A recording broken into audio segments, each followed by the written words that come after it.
sa kanya. Uh, Mr. Chair, we have here si Miss Lizelle Asuncion. Magandang gabi po. Uh,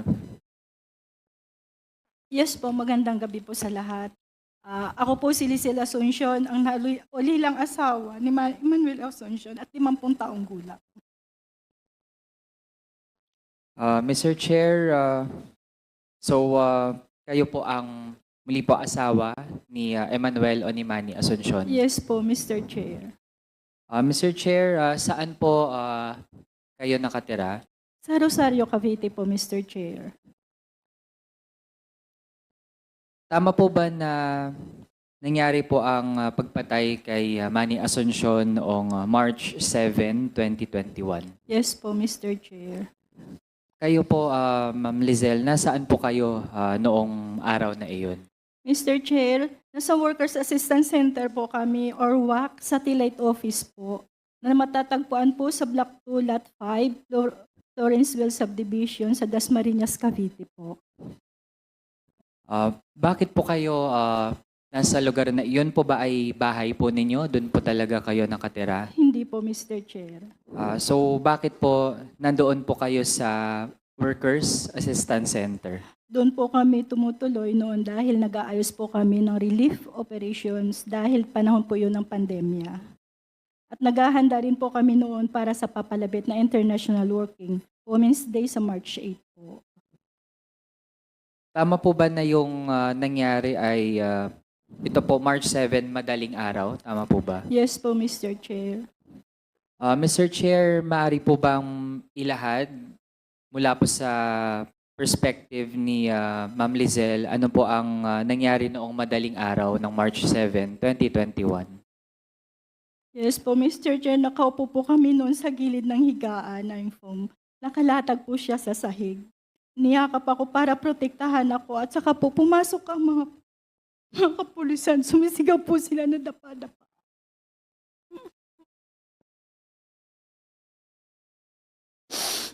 Nakita ko po na naka-uniforme po sila at may mga baril po sila.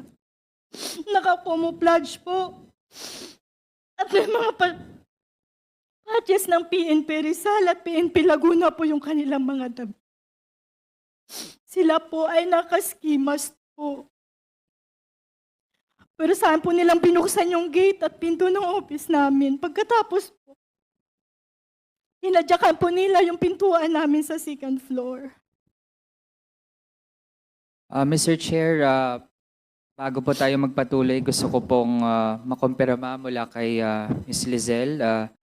Nabanggit po ninyo na may nakita kayong patch ng PNP Rizal at PNP Laguna doon po sa suot ng mga pulis na lumusob sa Workers Assistance Center. Tama Yes po ba po. iyon? Yes po, Mr. Chair.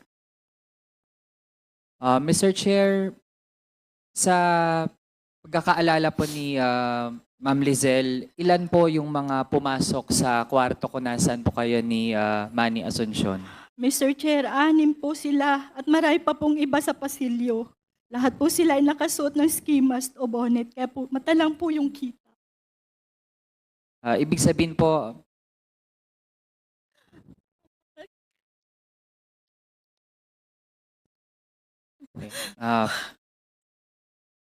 Ma'am Lizelle, kung kakayanin po nating makapagpatuloy, nabanggit po ninyo merong 6 na pumasok. Ibig sabihin po, dahil may takip yung mga muka, Yes po, wala Mr. po ni isa na nakita po ninyo yung mga muka nila. Wala po. Pero sigurado po kayo doon sa nakita ninyong patch ng PNP sa kanilang mga suot. Yes po, Mr. Chair. Mr. Chair, liban sa nakita ninyo na merong patch ng PNP Rizal at PNP Laguna, meron pa po ba kayong ibang nakitang identifier o parang kakaiba sa kanilang mga suot? Yes po, Mr. Chair.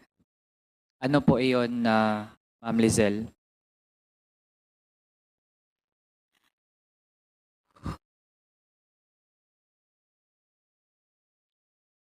Halimbawa po sa kanila po bang, yung mga nameplate po ba nila? Kita po ba yung Hindi nameplate? po, Mr. Chair, nakatakip po yung kanilang nameplate. May isa pong lalaki na galit po doon. gusto na pong barilin si Manny.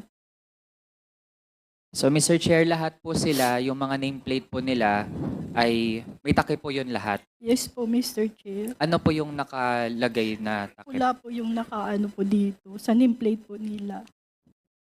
Mr. Chair, pagkatapos kayong padapain, ano pa yung ginawa ng mga pulis na pumasok sa kwarto? Habang po pinadadapa po kami, si Manny po ay nakita kong nakadapa po siya sa may hagdan, habang ako naman po ay kinaladkad ng 4 na pulis pababa sa kusina, bago hinila pa.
Nakita ko pong duguan na nakatutok ang baril sa likod niya habang kinakaladkad po ako at narinig ko po yung sigaw ni Manny.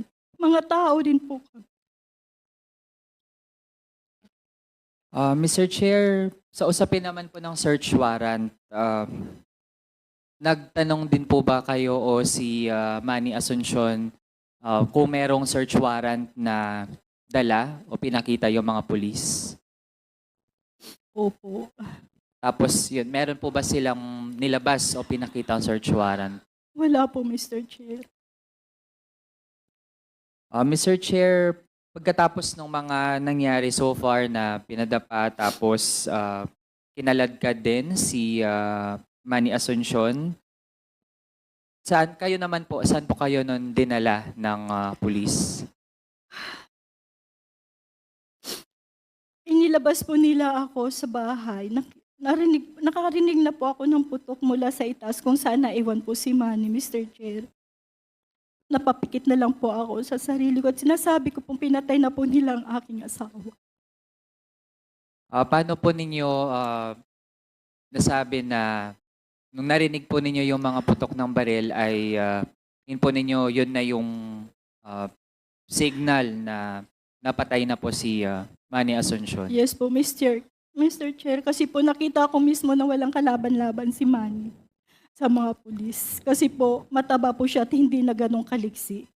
Hindi niya kayang lumaban o tumakas po. Naka-restrain po talaga si Manny at marami yung mga pulis na nakatutok ang baril sa kanya. Mr. Chair, tanong po natin kay Ms. Lizelle, nung panahon po ba na iyon, armado po ba si Manny Asuncion? Hindi po, Mr. Chair. Mr. Chair, meron po bang pinagmamay-ari ang armas si Manny Asuncion? Wala po, Mr. Chair. Sa buong pagkakakilala po ninyo, ay meron po bang pagkakataon na nagmay-ari po ng baril o kahit anong armas si Manny Asuncion? Wala po, Mr. Chair. Halos hindi na po kami makabili ng bigas o mga kailanganin po namin. Kaya po hindi po ganun tipong bibili si Manny na may-ari ng baril. Mr. Chair, matanong na lang din po natin kay Ma'am Lizelle. Kayo po, Ma'am Lizelle, meron din po ba kayong pinagmamay-ari ang armas o baril? Wala po, Mr. Chair. Sa buong buhay po ninyo, may pagkakataon po ba na kayo din ay nagmay-ari ng armas? Wala po. Hindi po, Mr. Chair. Kailan na po yung parang, siguro kung may pagkakataon po na nakalapit po kayo sa kahit anong armas? May ganun po bang pagkakataon sa buhay ninyo? Mr. Chair, sa totoo lang po, nung unang dinumog kami ng mga pulis, first time ko po makakita ng mga baril sa malapitan po. Mr. Chair, kung babalik po doon sa naging insidente, may nakita po ba kayong kakaiba sa mga pulis na involved dun sa insidente? Yes po, Mr. Chair, yun ko pong sinasabi nung una, may isang maliit na pulis, nagigil po, napatayin si Manny. Sa kwarto pa lang po, halos kalapitin niya na yung gatilyo, yung kamay, yung kanyang daliri nakasuot po sa trigger ng baril po.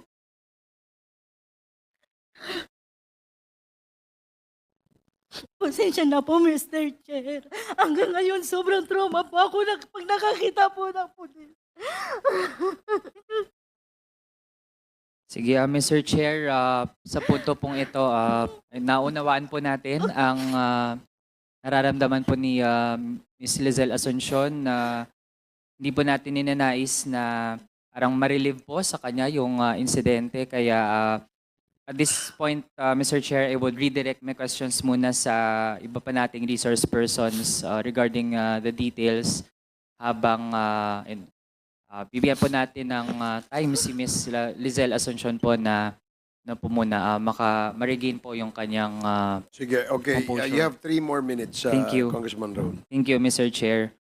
Mr. Chair, dahil nandito po ang human rights organization na Karapatan with Ms.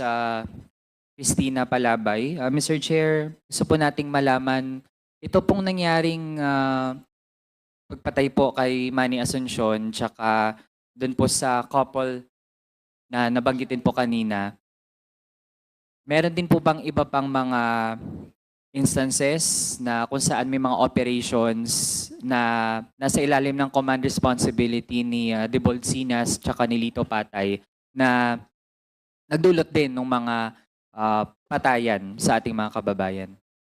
Magandang gabi po, Mr. Chair. Sa totoo lang po, una po naming narinig ang pangalan ni Colonel Lito Patay dito po sa Batasan. Dahil napakarami po kaming naiulat sa amin na mga pagpatay dito. Pangalawa, yung pangalan ni Colonel Patay and ni General Sinas nung nagkasama sila sa PRO 7, dun po, kumbaga tail end na lang yung Bloody Sunday Massacre. Doon po maraming naganap na pagpatay, lalo na po sa Negros. No? Doon po nilaunch yung Sauron 1. 6 na tao po ang pinatay, mga magsasaka. Doon po sa Negros, 31 ang arbitrarily arrested. No?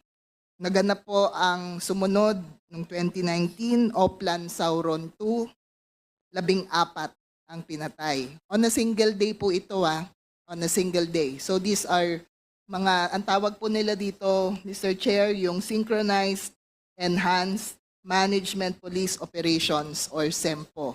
Supposedly, it's anti-criminality, but it targeted also, and it had farm workers, farmer leaders, activists killed in the process. Sumunod na po yung pagpatay sa mga NDFP consultants. Magkasama na rin po si Colonel Patay, nasa dito lang po sa Metro Manila, nasa CIDG Region 4A, si Colonel Patay, habang si General Sinas, ang NCRPO Regional Director at PNP Chief, nung naganap yung pagpatay doon po sa dalawang elderly couple, no, doon po sa Rizal, na police operations din po.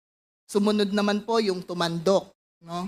Siyam, isang araw din po, siyam na tumandok leaders po doon po sa Iloilo, ang pinatay, 16 arbitrarily arrested.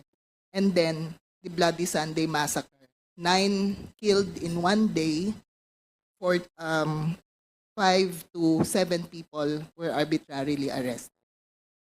Mr. Chair, anyone po from the National Union of People's Lawyers, Nasili po ba natin yung details related dun sa search warrant na inisyo din sa ginawa kay Manny Asuncion at ano po yung mga observations natin kasi nga merong pattern na defective yung mga ginagamit na search warrant. Ganon din ba yung na-observe dun sa search warrant na ginamit sa case ni Manny Asuncion?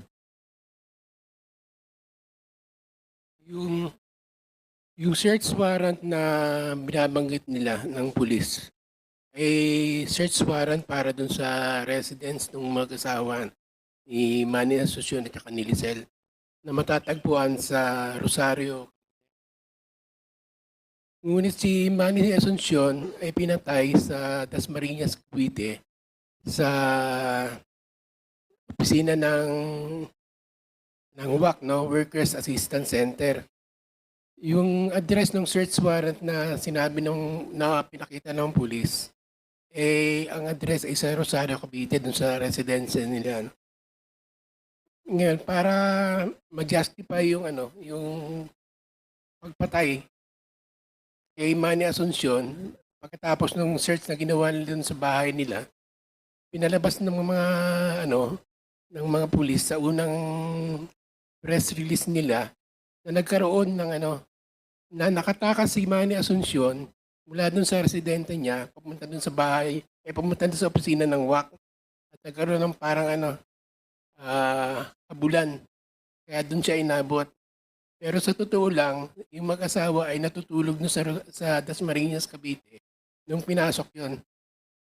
Tapos pagkatapos nung narrative na gano'n na nagkaroon ng habulan, nalaman ng pulis na meron rin palang search warrant na in-issue para dun sa WAC office. Saka lang nila sinabing may sinagawang search warrant sa na nagresulta dun sa pagpatay kay Manny Asuncion.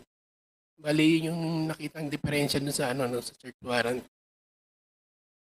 Thank you, Mr. Chair. Mr. Chair, dahil nandito din po ang representative from NBI, since sa pagkakaalam po natin ay na-i-refer din ang case na ito sa National Bureau of Investigation. Mari po bang maibahagi briefly dito sa Quadcom, ano po yung mga naging major findings or actions na ginawa ng NBI at that time related po dito? After that, Congressman Manuel, you still have 1 more minute. Thank you, Thank Mr. you. Chair. Yes, Mr. Chair. So we conducted and concluded our investigation and we filed the appropriate cases against the 17 CIDJ officers. Officers. Based on our investigation, there was conclusive evidence and probable cause to file charges against them. Mr. Chair. Salamat, Mr. Chair. So, huling tanong na lang, Mr. Chair, kay Ma'am Lizelle Asuncion. Maaari niyo po bang ma-describe, kasi napakasayang po ng bawat buhay na napapatay sa ilalim ng extrajudicial killings, lalo pat nakita natin yung patterns, whether war on drugs man o war on dissent. Ano po ba yung mga ginagawa ni Manny Asuncion bago po siya napatay?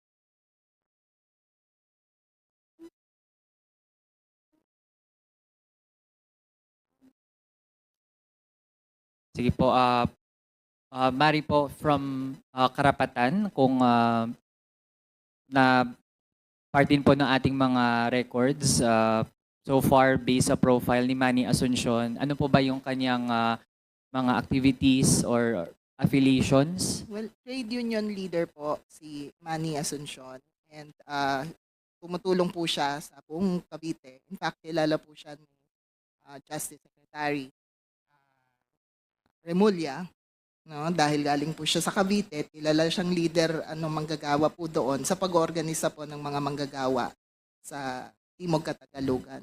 Actually, Mr. Chair, ang kasong ito ay inimbestigahan din ng Commission on Human Rights, no, at meron din silang findings tungkol dito, lalo na sa deprivation of life ng mga victims ng Bloody Sunday, kabilang si Kamani. At syempre, nadidismaya po kami dahil nga po dinismiss ng Department of Justice yung kasong ito despite recommendations from the NBI at despite the recommendations din po ng Commission on Human Rights.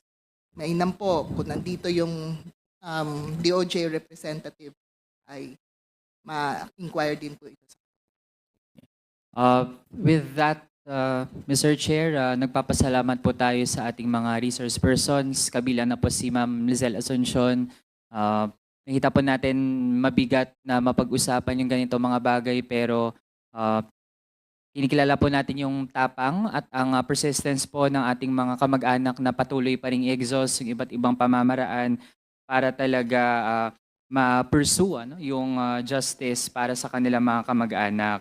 Mr. Chair, nakita natin yung similar na modus operandi sa mga extrajudicial killings, mapa-war on drugs man o mapa-war on dissent, ang pag-profile ng mga biktima, yung pag-issue ng mga bogus na mga warrants, yung pagtatinim ng ebidensya, yung paggamit ng nanlaban na justification para sa ganitong mga patayan, pati yung mga ineffective na mga ginawang investigasyon dati, Mr. Chair. Kawawa yung mga walang kalaban-laban na mga kababayan natin, wrongly accused, no? Ng mga whether involvement sa drug trade o yung mga activists dito sa ating bansa na inalay yung kanilang buhay para magsilbi sa mga iba ring inaapi at pinagsasamantalahan. Kaya nararapat lamang, Mr. Chair, na ma-pursue talaga natin itong pagsuporta sa mga pamilya ng mga biktima at maging yung pag-prosecute sa mga principal ng parehong war on drugs tsaka war on dissent na nagdulot ng mga extrajudicial killings. Kasama sina Deboldina, sina Lito Patay, sina incumbent Senator, former PNP Chief Bato de la Rosa at mismo yung dating Pangulong Rodrigo Duterte. Yun lamang, Mr. Chair. Maraming salamat. Thank you, Congressman Mr. Chair. Manuel. Yes, is this a manifestation, Yes, Congresswoman Mr. Rosa? Chair. Okay. Mr. Chair, actually, this will be a motion, Mr. Chair. Okay. No? Mr. Chair, kasi yung police operatives niyan, yung investigators, I have questions, Mr. Chair, dyan sa mga particular na ano na yan mga operatives. Yung ranking of police officials involved, yung investigating documentation team involved, particular kay Manny Ascension, yung implementing team nito, yung Dasmariñas Cavite team, saka yung Rosario Cavite team na mga nandyan. We will siguro, Mr. Chair, yung list ay mahaba. We will give you yung list ng mga pwede nating i-invite, Mr. Chair. Okay. I would like to move, no, Mr. Chair, to make a motion that this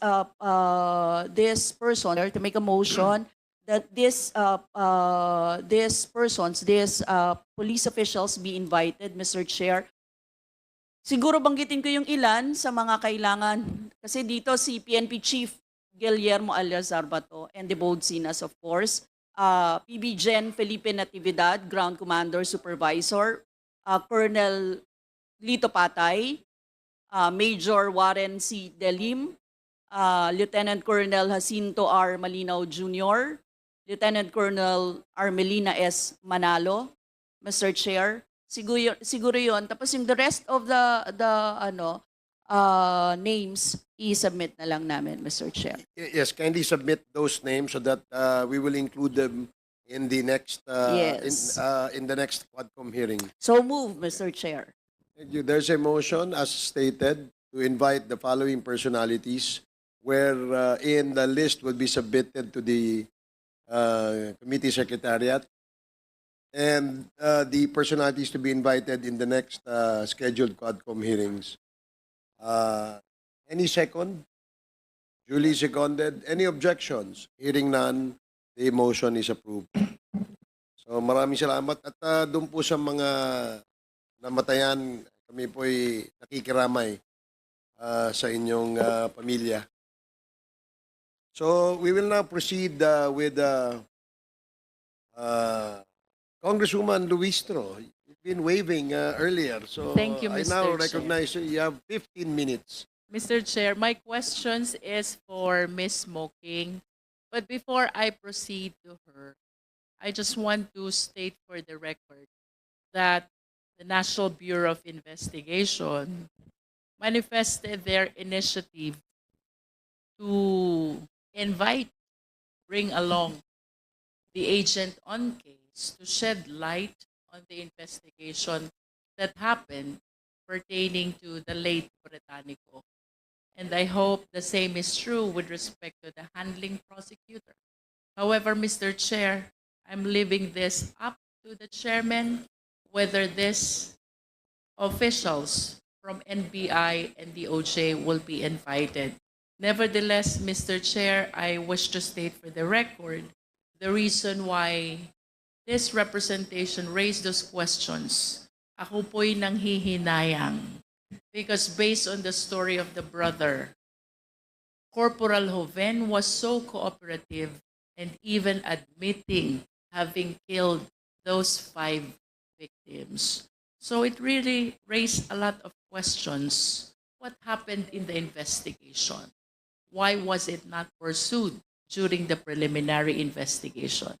I wish to commend the NBI and the DOJ for taking that initiative to shed light on what happened on the investigation. Nonetheless, Mr. Chair, I'm leaving it up to the chairman of the Quadcom whether to invite those officials or otherwise. That's noted. If I may proceed, Mr. Chair. Please proceed. Ms. Mocking, Yes, Mr. Chair. is it okay that I address you as Ms. Mocking? Yes, Mr. Chair. And I understand earlier during the interpellation of Chairman Barbers, you confirmed already that you are the same Ms. Mocking who used to work in Malacanang during the time of the former president. Tama po ba ito? Yes, Mr. Chair. Can you please enlighten us? Kailan po kayo dumating sa Malacanang?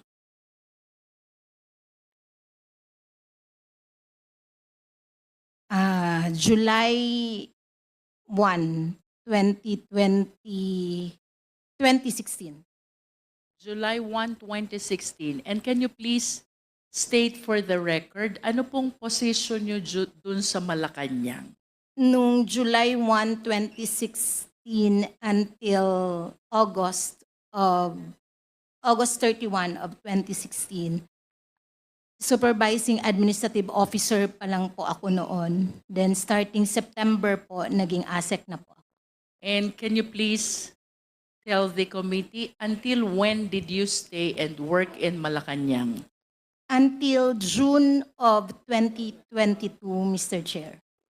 Would you agree with me if I would say that during the entire term of the former president, you were working in Malacanang? That's right, Mr. Chair. And can you please tell us, who was your immediate superior during that time? Kanino po kayo nagre-report and under whose instruction do you do your task? From July 1 of 2016 until September of 2018, from the then SAP Senator Bongo, and from October 1, 2018 until June of 2022 under Yusek Melchor Kitain, Mr. Chair. Yusek Kitain. Yes, Mr. Chair. Prior to your appointment in Malacanang back in July 2016, for the record, Ms. Mocking, saan po kayo nagtatrabaho? City Government of Davao, Mr. Chair. And can you please enlighten us? Ano po bang trabaho nyo sa City of Davao? Supervising Administrative Officer from December of 2015 until June 30 of 2016. You were saying 2015 to 2016. That's right, Mr. Chair. And that is the only inclusive period when you work at the city government No, of Mr. Chair. Davao. From 2024 until December of 2015,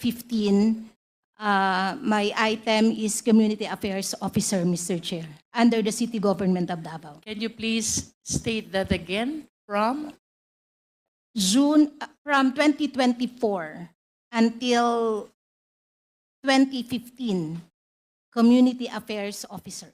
How did it happen? 2024 to 2015. Pardon, Mr. Chair. All right. You said 2015, 2016, you work in Malacanang. And then I asked, 2015 to 2016, City Government of Davao. correct, City Government of Davao. That's right, Mr. Chair. Aside from this inclusive period, may pagkakataon pa po bang nagtrabaho din kay sa City Government of Davao? Yes, Mr. Chair. 2004 until 2015, City Government of Davao, Mr. Chair. But Can you- of different item. And then recently, you also made representation that currently you are working in Davao. That's right, Mr. Chair. What is your work or position in Davao right now? Supervising Administrative Officer, Mr. Chair. When did you start? July 2022 July 20. and at present, up to the present. Tama po bang sabihin, Ms. Mocking, given this period of time, 2015 to 2016, and then you have 2004 to 2015, and then you have July 2022 up to the present, plus the Malacanang in 2016 to 2022. All those periods, you were working for the Duterte family. Yes, Mr. Chair.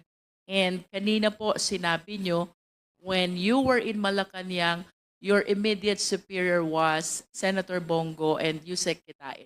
Yes, Later Mr. on. Chair.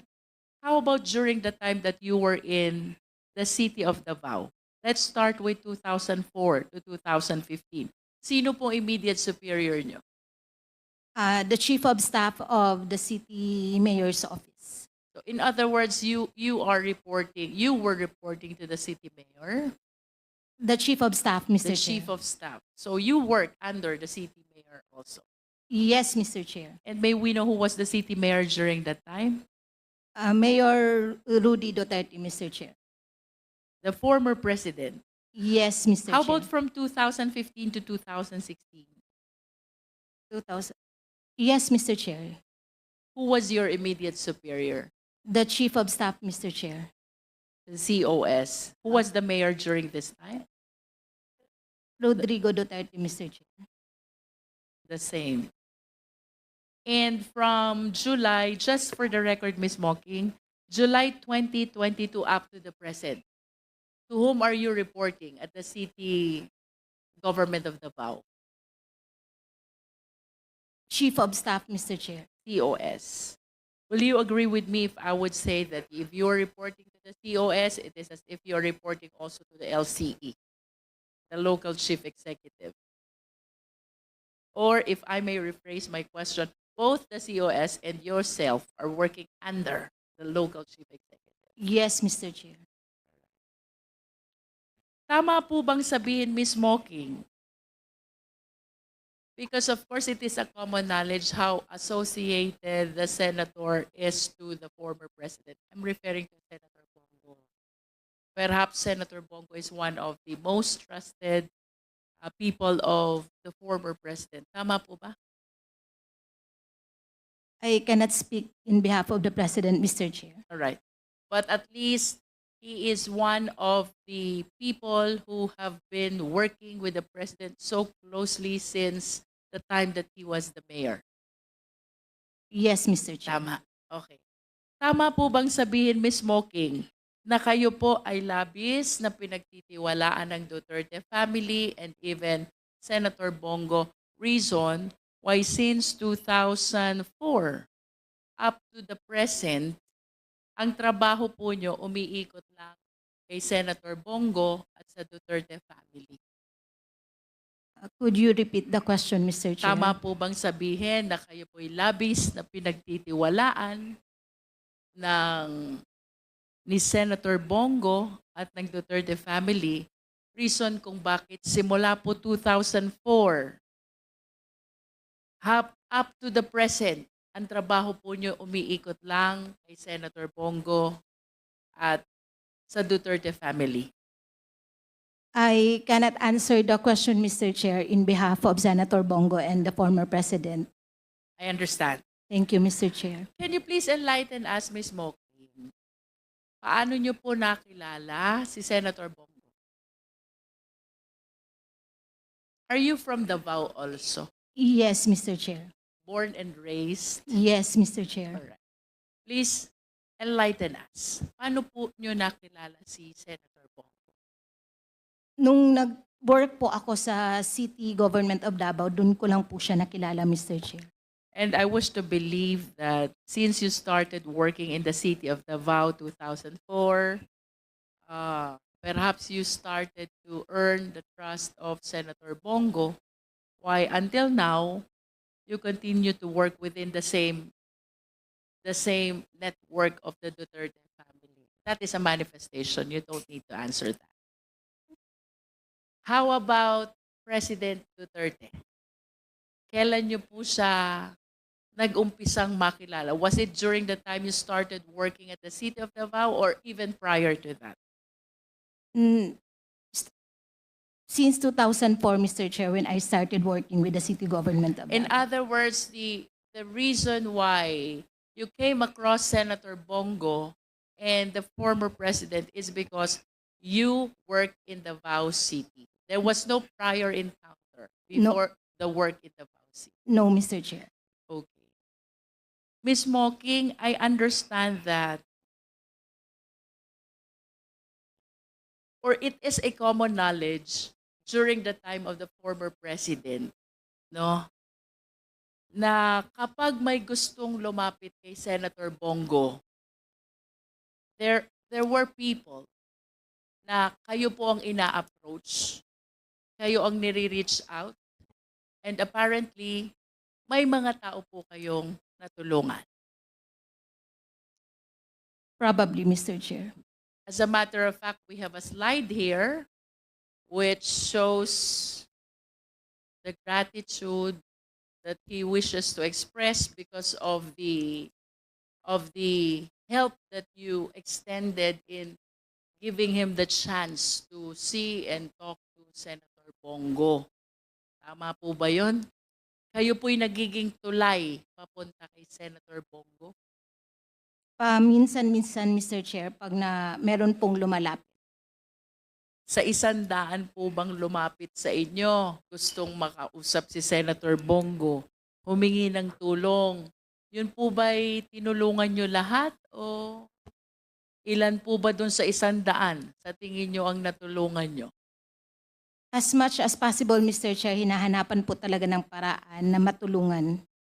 In other words, I wish to submit that every time there are people who approach you seeking the help of the senator, you really do what you can to solicit the help that is necessary for those people. Tama po, Ms. Mocking? Mr. Chair, I would like to clarify from what period po yung pinag-uusapan natin, Mr. Chair. Okay, I'm sorry about that.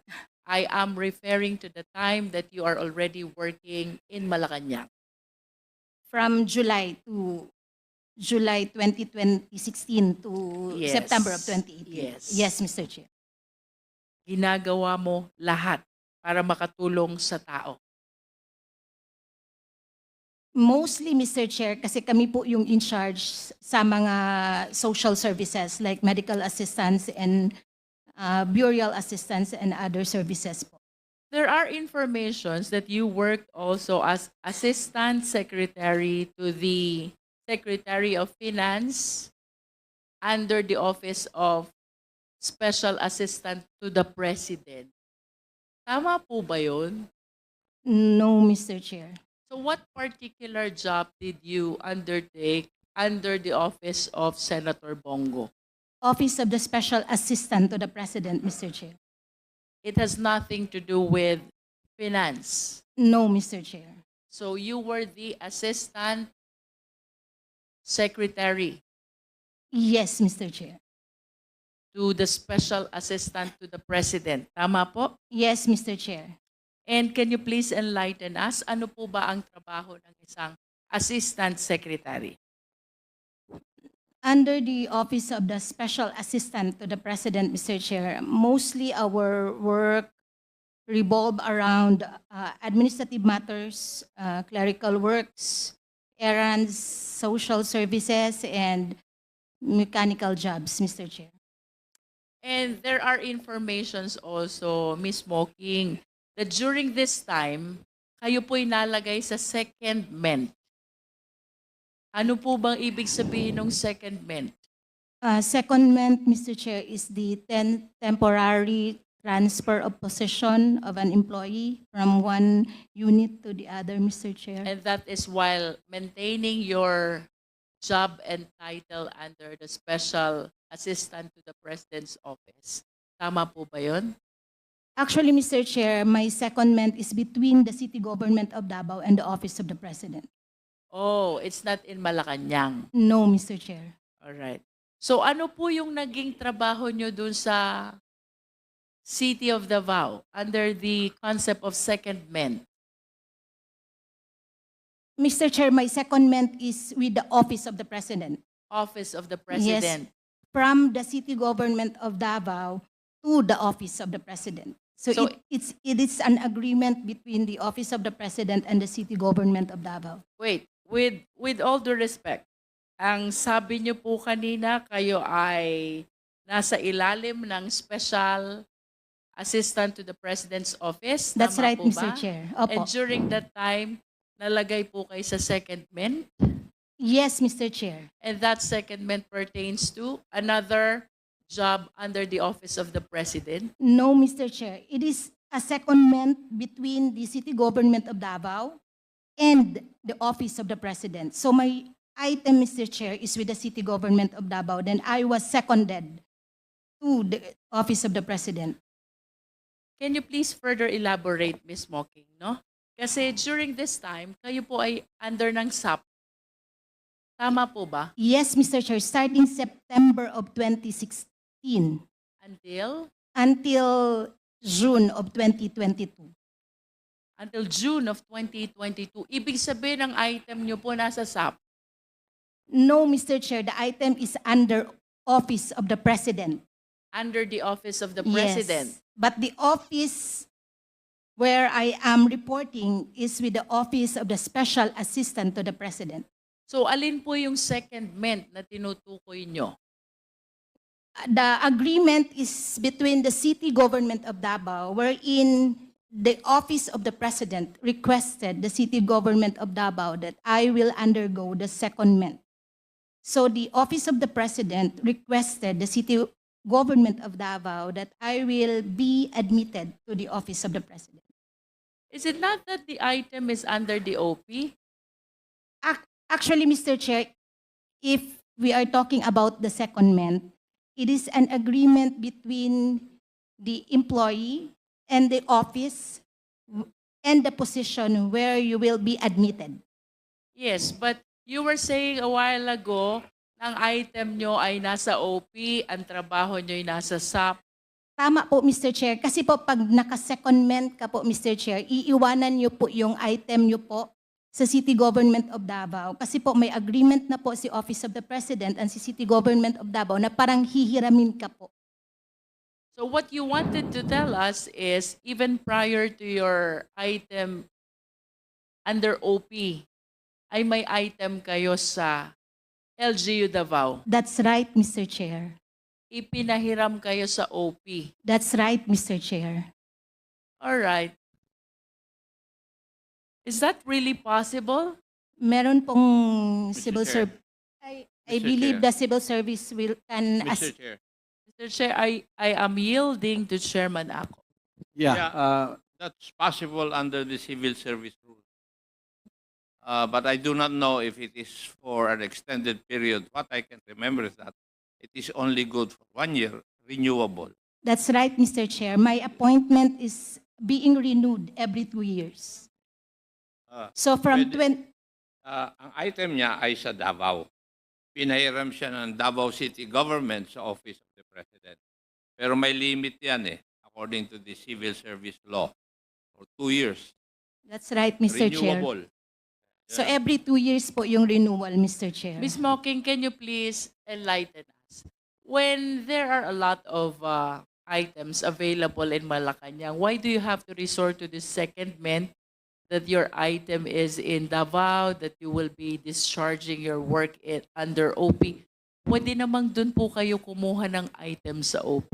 Actually, Mr. Chair, yung secondment kasi is ang position po ang mababago, Not the item. not the item. You will leave your item under the city government of Davao. So as soon as you assume the position under the receiving agency, so you will now be acquiring the new item that is allotted by the receiving agency. So your parent agency will take hold of your original item. May I check? Para maklaro po, no? Yes, Congressman Adjong. So, your item, pinahiram ka sa Malacanang kasi this is what happens also in the BARM. So, I'm familiar with secondment. But you does not mean that you altogether left, di ba, your position. That's right, Mr. Chair. Position mo pa rin sa Davao, hiniram ka rin sa Malacanang, but you're not getting salary from your original principal unit, no? Yes, you will not be getting Yes, you'll the not be salary getting the from the salary. parent agency. Exactly. But you are not also vacating the position, your prior position in Davao. Hiniram ka lang doon, tapos depende yun doon sa humiram sa'yo kung i-renew ka niya. Kung hindi ka niya i-renew, babalik ka doon sa Davao. Di ba tama yun? Tama po, Mr. Ganun- Chair. ganun. Please proceed, Congresswoman Luis. Ms. Mocking, during Yes, your stint in Malacanang, that is 2016 to 2022, of course, you've encountered a lot of people close or within the network of the former president. Tama po ba? Yes, Mr. Chair. That includes Colonel Garma. Yes, Ms. Mocking. Yes, Mr. Chair. Can you please enlighten us? How frequent do you actually meet with Colonel Garma during that time? I saw her once or twice, Mr. Chair, in Malacanang. Once Or twice. or twice only? Yes, Mr. Chair. And there was no other encounter at all? Actually, Mr. Chair, since na-appoint po si Colonel Garma sa PCSO, we have referred patients para po ma-extend yung kanilang assistance sa office of, sa PCSO po. So, in line in connection with that concern, referring patients to PCSO, do you meet and talk with Colonel Garma during that time that he was already at PCSO? I call her, Mr. Chair. So how frequent do you talk, if I may ask? I believe that was 2018. Once or 2000. twice, Mr. Chair, because she referred me already to one of her staff. Every time merong referral para hindi ko na po siya ma-disturb. Prior to her appointment at PCSO, you said a while ago na once or twice mo rin na-meet si Colonel Garma In Malacanang. in Malacanang. Yes, Mr. Chair. Can you please tell us what concern does Colonel Garma have during that time when you encountered her in Malacanang? Actually, Mr. Chair, umakyat lang talaga siya doon sa office namin and marami din po, almost all of our staff, Mr. Chair, are from Davao. We're from Davao. So parang meron na din po siyang mga nakita at kakilala doon, tapos meron din pong mga nagpa-picture sa kanya kasi nga po na-appoint siya sa PCSO. So it is just because of the appointment, the reason why she was there. Yes, Mr. Chair. With all due respect to the personalities that I will be mentioning, Ms. Mocking, but if you are following the investigation, there have been allegations about the reward system of the Ye- war on drugs. You're aware of this? Yes, Mr. Chair. And Senator Bongo is always being implicated every time the reward system is being mentioned. You're also aware of this. Yes, Mr. Chair. Okay. As one of the people who work in Malacanang during the time of FPRRD, can you please enlighten us? Ano po bang nalalaman nyo dito sa reward system at ano po bang nalalaman nyo about the possible connection of Senator Bongo, if there is any? I have no knowledge actually, Mr. Chair, about the reward system that is going on within Malacanang, Mr. Chair. And if you have no knowledge about the reward system of the war on drugs, the more reason that you have no knowledge about Senator Bongo's implication to this reward system. That's right, Mr. Chair. But are you aware that there was public pronouncement already coming from another senator, Senator Bato de la Rosa, confirming that even during the time of the former president as mayor of Davao, namimigay na po ng pera si Senator Bongo. What can you say about this?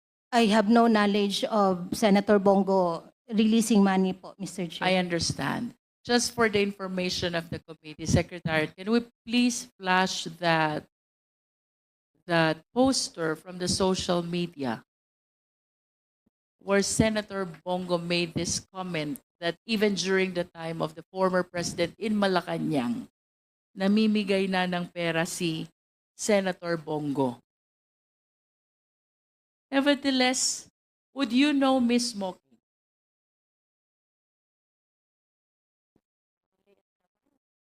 Pwede pagkalaki.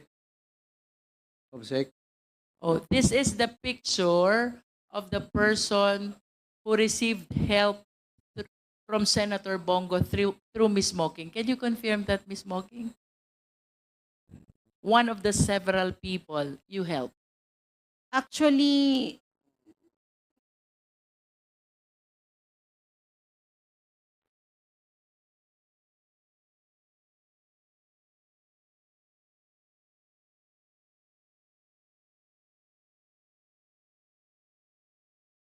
Actually, Mr. Chair, this person is one of my relatives.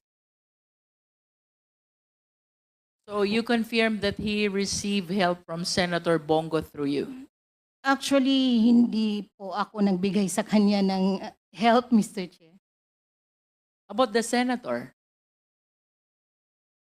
he's saying, thank you very much and God bless you more. Baka, I really don't know, Mr. Chair, pero baka related po siguro sa mga services po ni Senator Bongo under his office. All right. Secretariat, can we please flash the next slide? The one with the public pronouncement. There. Ang sabi po dito, Ms. Mocking, namimigay naman talaga ng pera si Bongo. Inutusan niya ni President Duterte noon pa. Sa Davao pa kami. I have no knowledge about that, Mr. Chair. But can you please enlighten us at least? Ano po ba yung perang tinutukoy ni Senator Bongo dito?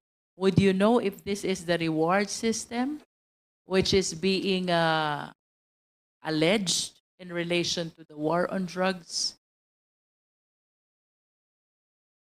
Hindi ko po alam, Mr. Chair. Wala po, hindi po siya familiar sa akin, Mr. Chair. Would you know if Yung- this is operational fund of the PNP?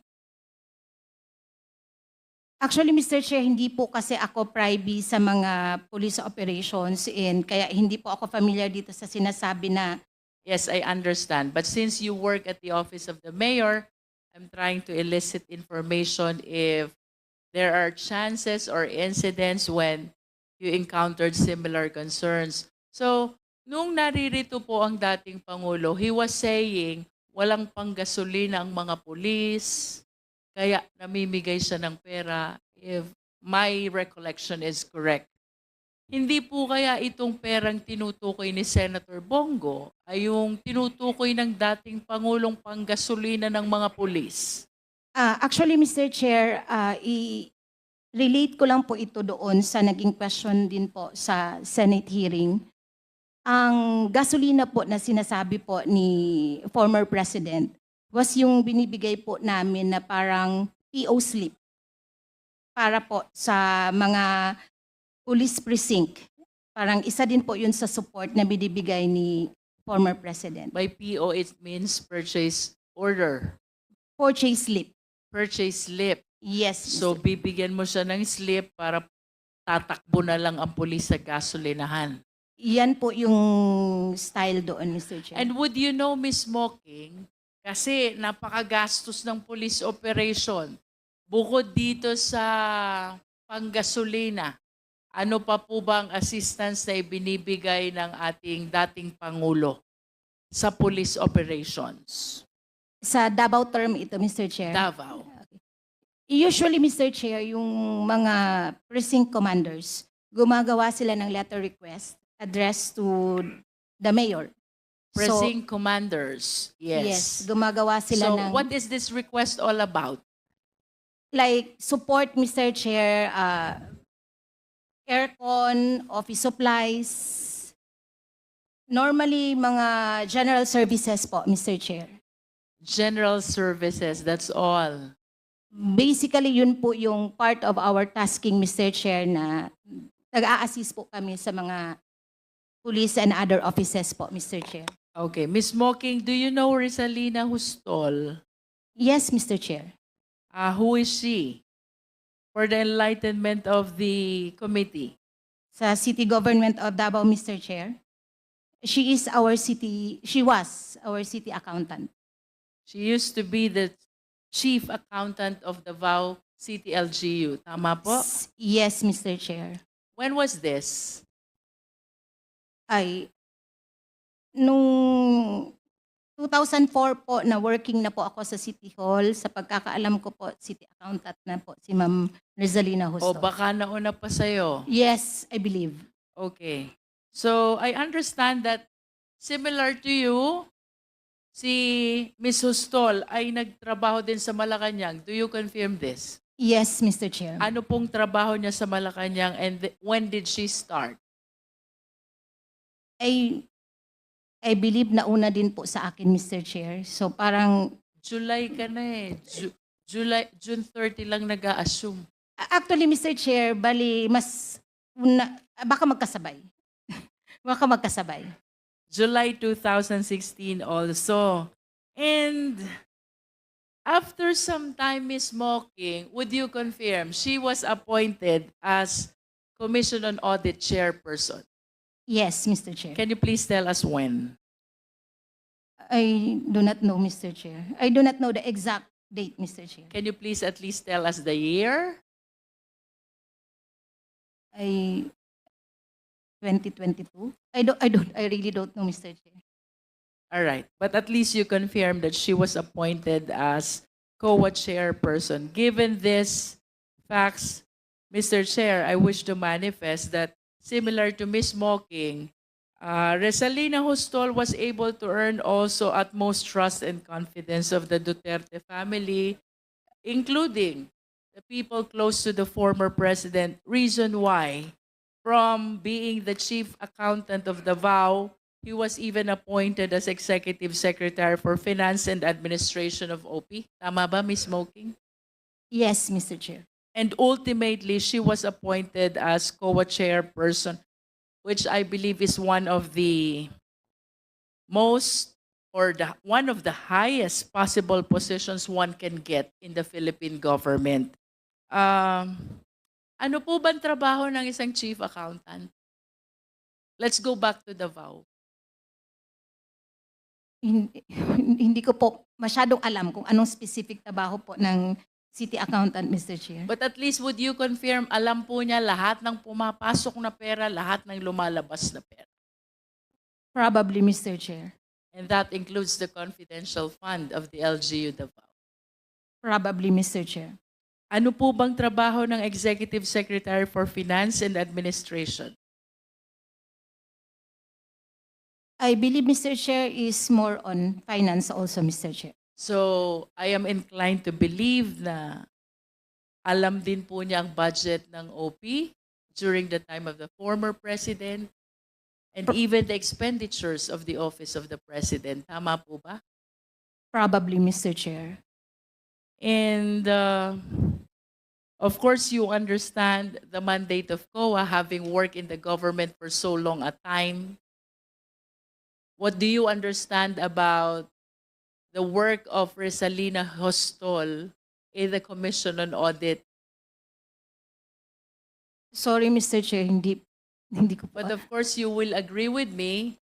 They check, they evaluate, they see whether the expenditures were compliant with the rules of the Commission on Audit.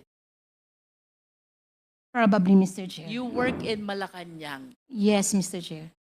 Was there any point of in time na naka-encounter po kayo ng questions, controversies, notice of disallowances ng OP during her time as COA chairperson?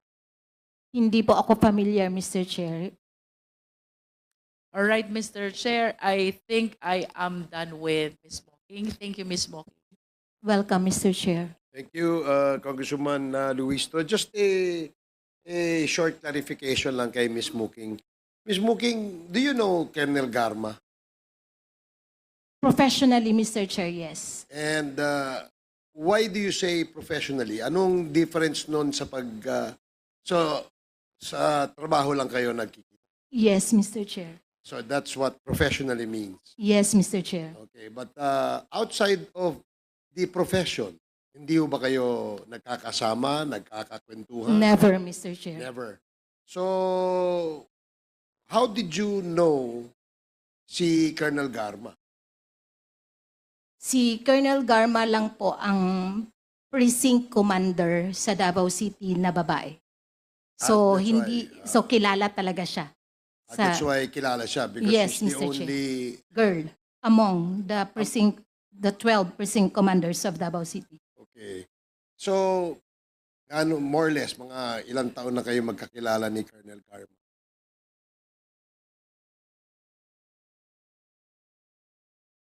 Parang, I don't know kung kailan siya napasok sa Davao City. Pero nakilala ko lang talaga siya, Mr. Chair. Pasensya na po. Kasi makulit siya, Mr. Chair. Makulit. Opo. Makulit dahil, ikaw ba ang kinukulit? Yes, Mr. Chair. Bakit ikaw ang kinukulit? Ito kasama sa professional relationship. Yes, ninyo. Mr. Chair. Very professional. So, paano kanya kinukulit, Miss Muki? Meron kasing request, as I have mentioned earlier, yung mga precinct commander para sa support from the city government of Davao. Tapos, one of those requests is care of kay Colonel Garma, which is the repair of her office. And kasi po, di ba po, meron naman pong process ang government pag meron kang request. So you have to go through po yung sa general services, meron pa po yung purchase order, purchase request. Kinikulit niya po kami doon sa mga aircon niya na request, mga TV, and other supplies. So, So, kaya namin siya kilala, Mr. Chair. so in relation to her, parang financial request yan, di ba? Funding request. No, not funding, Mr. Chair, but office equipment and office supplies. Yeah, but she requests your office to provide her with funds to purchase No, item. It's an equipment. so yung item kayo, No cash, no so funds. kayo bumibili and then you provide them with the items. Pinoprocess po yan ng City Hindi, General Granting Services. for the sake of argument that it has already been processed, you have the item with you, that is what you provide. That's right, Mr. Chair. That is to answer yung kanyang request. That's right, Mr. So Chair. yun ang kanyang, kaya mo nasabing makulit siya dahil follow-up siya ng follow-up. Hindi po humihinto, Mr. Chair.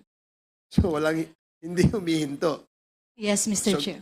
Parang, the way I picture it, parang sobrang kulit niya. Tama ba yun? Actually, Mr. Chair. Okay. Now, that is the only request, yung kanyang sa office niya. As far as I can remember, Mr. Chair, yun lang po ang ma-recall ko kay Did Colonel. she ever request from you? At ikaw lang ang kinakausap niya? Actually, Mr. Chair, hindi naman po talaga ako lang. So, Sino pa? Sino pa kaya ang kinakausap? forward ko po yung staff niya sa City General Services Office para makafocus din po ako sa ibang task. Okay. So you seem to have several tasks under the LGU, no? LGU ba yan? Mostly administrative, Mr. Chair. Okay. And who do you report directly? Who is your immediate superior? The Chief of Staff, Mr. Chair. And that is? Actually, from 2004 to 2016, we have several Chief of Staff. Several chief of staff. Yes, every term po. Parang, yes. Okay. So, lahat ba ng police precinct commander, kapag ka merong request, ay sa iyo dumadaan? Actually, Mr. Chair, pinoprocess siya doon sa reception area namin. Tapos, parang part of my task is tagapukpok po ng mga opisina kung saan po sila may request. Okay. Have you read the affidavit submitted by Colonel Garma to the Quad Committee? Yes, Mr. Chair. And doon sa kanyang affidavit, nabanggit niya na your name was implicated doon sa punto na ikaw ang nagre-release ng operational funds. Is that correct? No, Mr. Chair. So hindi totoong nagre-release ka ng photo. Hindi po, Mr. Chair. So why do you think Colonel Garma would say that? I cannot answer in behalf of Colonel Garma, Mr. Chair. Just make a wild guess. What do you think is the reason why Colonel Garma would specifically mention your name, mention your name as the one in charge of releasing funds for the successful operation of the war on drugs? Bakit ikaw? Meron ka pang ibang kasama sa office, correct? Guess ko lang po, Mr. Chair. Just a guess. Sa tingin mo? Baka gusto niya lang po akong i-connect. Kasi po, from the city government of Davao to OP. Parang ako siguro yung nakikita niyang linyada. Guess ko lang. Okay, so linyada kay former president. Probably, Mr. Chair. Okay. So do you directly report to the former president? No, Mr. Chair. To whom do you directly report? As I have said earlier, Mr. Chair, from 2016 to 2018, to then SAP, Senator Bongo, then from 2018 to 2022, Yusek Melchor Kitain, Mr. Chair. Okay, so dito muna, nung ASEC ka kay SAP, former SAP, now Senator Bongo. That's right, Mr. Chair. Can you give us, or at least educate us, ano ang iyong work sa office ng SAP? Specifically kay Senator Bongo. As I have said earlier, Mr. Chair, it's mostly administrative, clerical, errands, social services, and mechanical works. What about appointments? That's part of the... Social.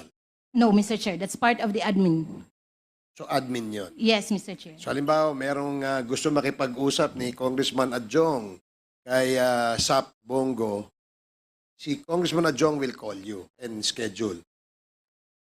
I believe hindi niya ako tatawagan kasi hindi niya ako kilala, Mr. Chair. But where does a member of Congress who would like to see SAP Bongo request an appointment? Actually, si Sap Bongo kasi, Mr. Chair, is madaling malapitan. So, lahat ata ng congressman, I believe, direct na nagtitext sa kanya and direct din po siyang sumasagot. Lahat? Almost all. As Okay. far as I know, Mr. Chair. Just to make it clear, ako ba nakita mo ako? Lumapit ba ako sa'yo? Hindi, Mr. Chair. But I believe, Mr. Chair, parang nautusan ako before to reach out sa inyo. Sa akin? Pero hindi mo nyo lang po ako ata sinagot. So hindi tayo nagkausap. Hindi po, Mr. Chair.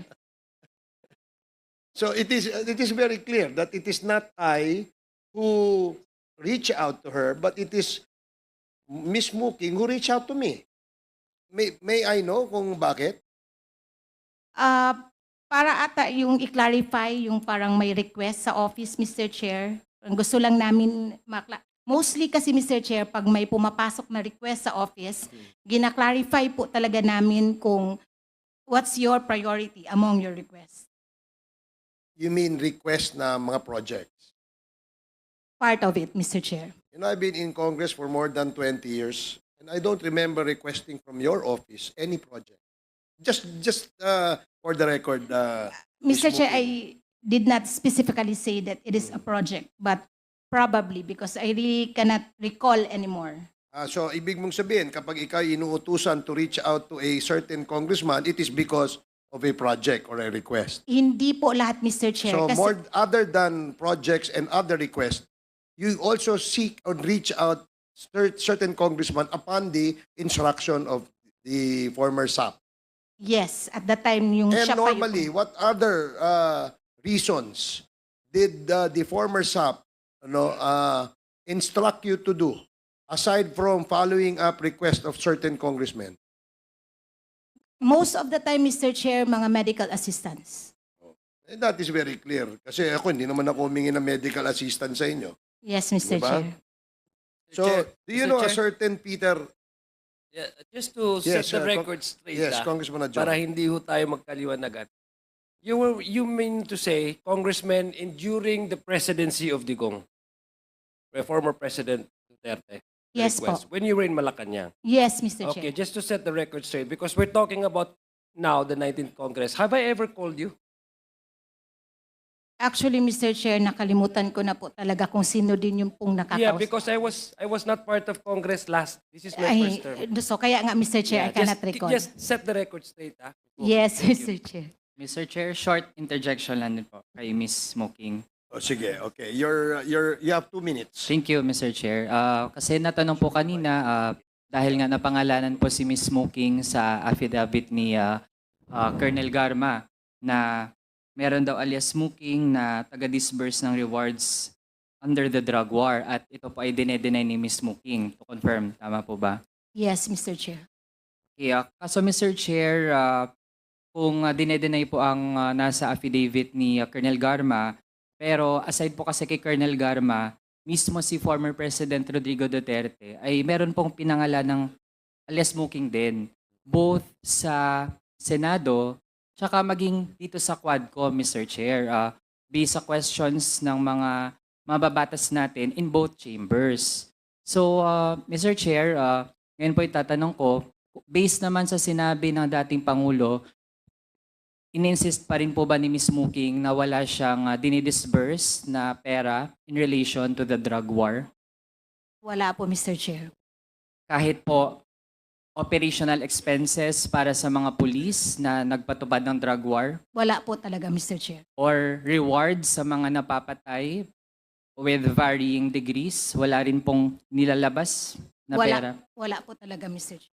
Kung ganun, Mr. Chair, then given na merong directly contradicting na mga sinasabi under oath, on one hand, yung sinabi ni Colonel Garma at ni dating Pangulong Rodrigo Duterte, and on the other hand, si Ms. Smoking, then Mr. Chair, merong at least isa dun sa mga tao na iyon who are lying under oath. And that demands further inquiry and questioning by legislators. Yun lang, Mr. Chair. Thank you. Okay, thank you for asking my question, Congressman